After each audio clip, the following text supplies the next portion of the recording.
Welcome to Reading with Ms. Momo. I'm so glad that you could join me tonight.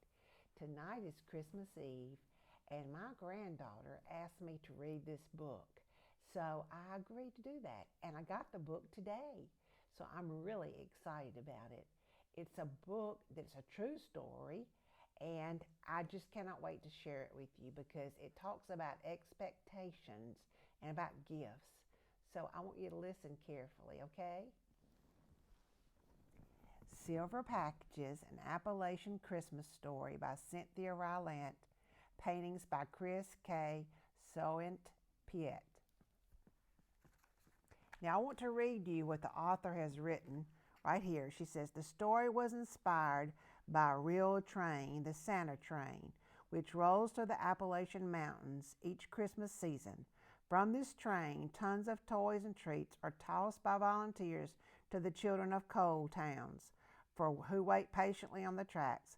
This has been happening every Christmas since 1943. That's a long time.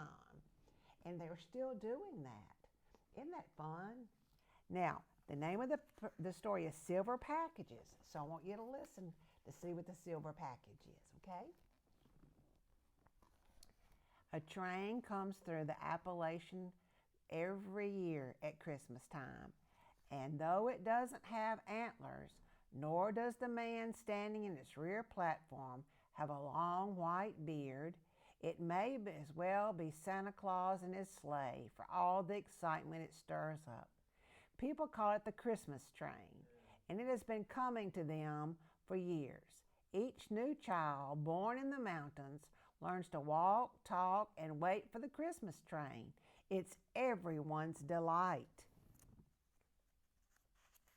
That would be fun, having a Christmas train come, wouldn't it? The older people remember its beginning. They tell of a rich man who came traveling through the hills by car many years back. No one knows why he came up into the hills, but why isn't important. What is important is what happened. The man had an accident. His car just took off itself right over the side of a ridge, and the man slumped in that car, hurting and scared. Someone came along. Some say it was old Mr. Crookshank, but others say it was Betty Pritt. But who came along isn't important either.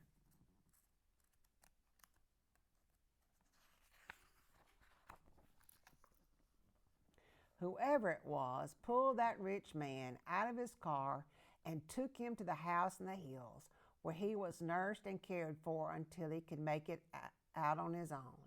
When he left, the rich man tried to give money to the people who had helped him, but they would not accept it.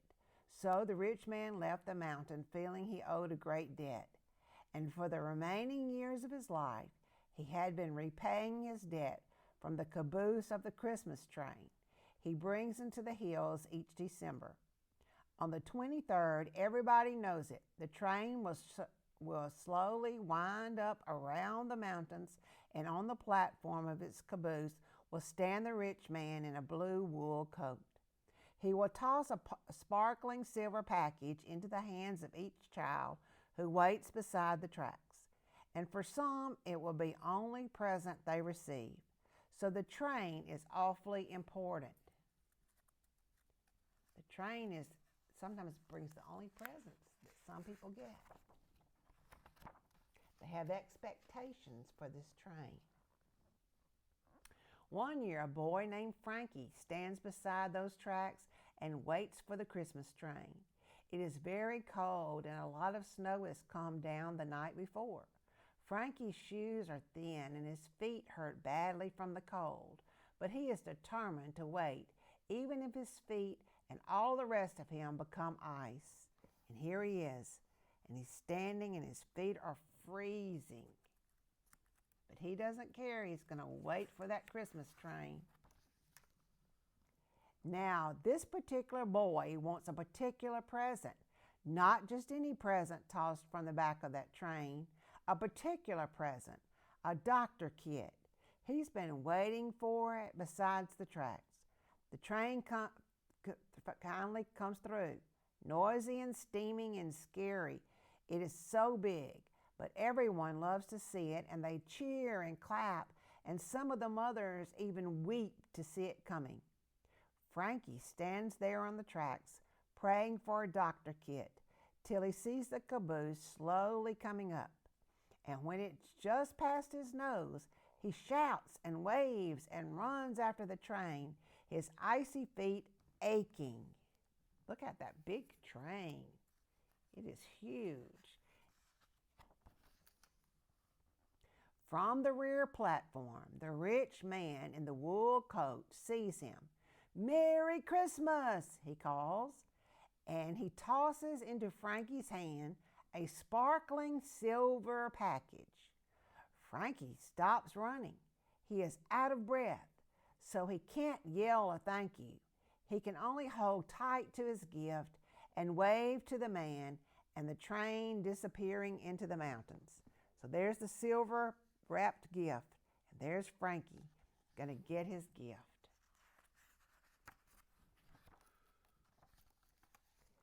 Frankie carries the package home and puts his own name on it and sets it under the family Christmas tree. On Christmas morning, he opens it. It isn't a doctor's kit.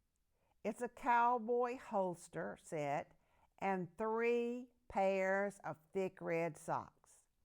Frankie looks at his mother and father and brothers and sisters and tries not to cry. He wanted a doctor's kit, remember? But he didn't get the doctor's kit. What did he get?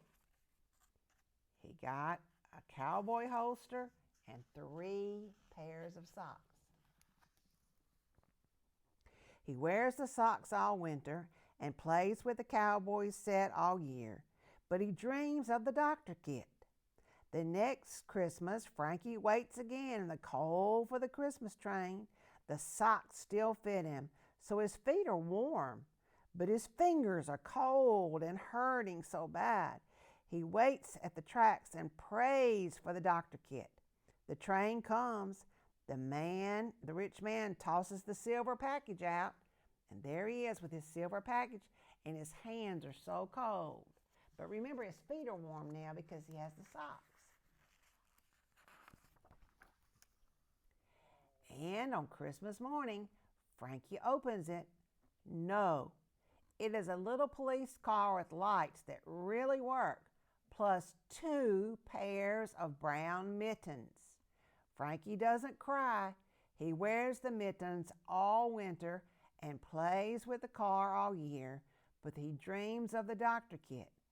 Frankie waits 3 more years for a waits there 3 more years for the doctor's kit. It never comes. He gets a truck, balls, and games. He gets mittens and socks and hats and scarves, but the doctor kit never comes.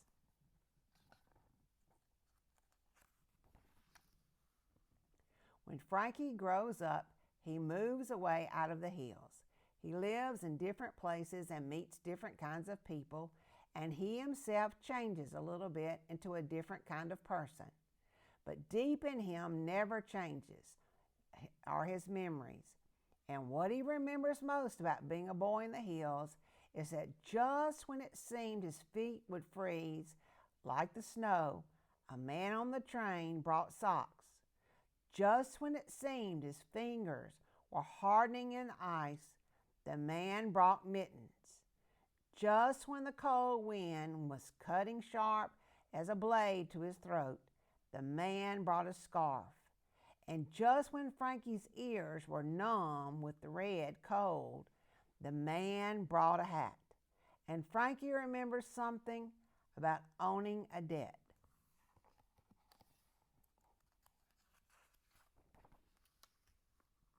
So the grown man, who has been gone a long time, moves back into those mountains to live. His brothers and his sisters are still there waiting for him. And he moved into his house there in the hills. He's been gone away to school for a long time, but he's coming back because he remembers and has memories of the place. He returns to the hills where he has grown up, and that winter Near Christmas, he stands at the tracks, watching the children wait for the train, and it comes as always. The grown man watches the steam engine move toward him, watches the caboose roll by him, and nearly runs after the train, so strong on his memories. The grown man nearly runs to get a silver package. But instead, he watches a little girl chase that caboose, watches a man in a wool coat toss her a sparkling silver package, watches the gift land near the little girl's feet, watches her running so fast she trips on her silver package, watches her fall hard on the ground. The grown man does run now, but not for the train, for a rich man in a wool coat, but for a little girl. So he's going to run over to the little girl.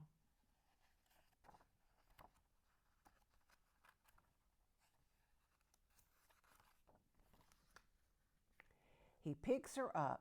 He wipes away her tears with the scarf from around his neck. He smiles at her. "It's okay, little one," he says easily.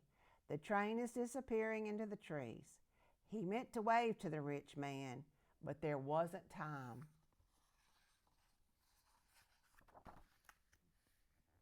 He picks up the silver package and puts it into the little girl's arms. "You're going to be all right," he tells her. "I'll make sure." He pulls open his kit to look for a Band-Aid. "Name's Frank," he smiles, "and I'm a doctor." So Frankie did get his dream eventually of becoming a doctor. We all have expectations. We all have things that we wish that we could get in our packages at Christmas. Sometimes we don't get exactly what we wish for, but we always get what we need.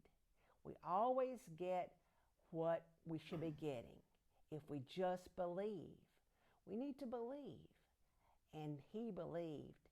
And later he became a doctor, and his wishes did come true, and his dreams did come true. Our dreams and wishes come true maybe not exactly when we ask for them, but in God's time, and in time it comes.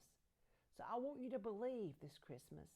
I want you to realize that a random act of kindness can make such a difference. One man made a big difference in the Appalachian Mountains, and the Santa train still comes there. I wish that you would believe and know that all things work together for good for those who love the Lord. Until we meet again, smile and be happy, and I hope that you have a merry, very Merry Christmas. God bless.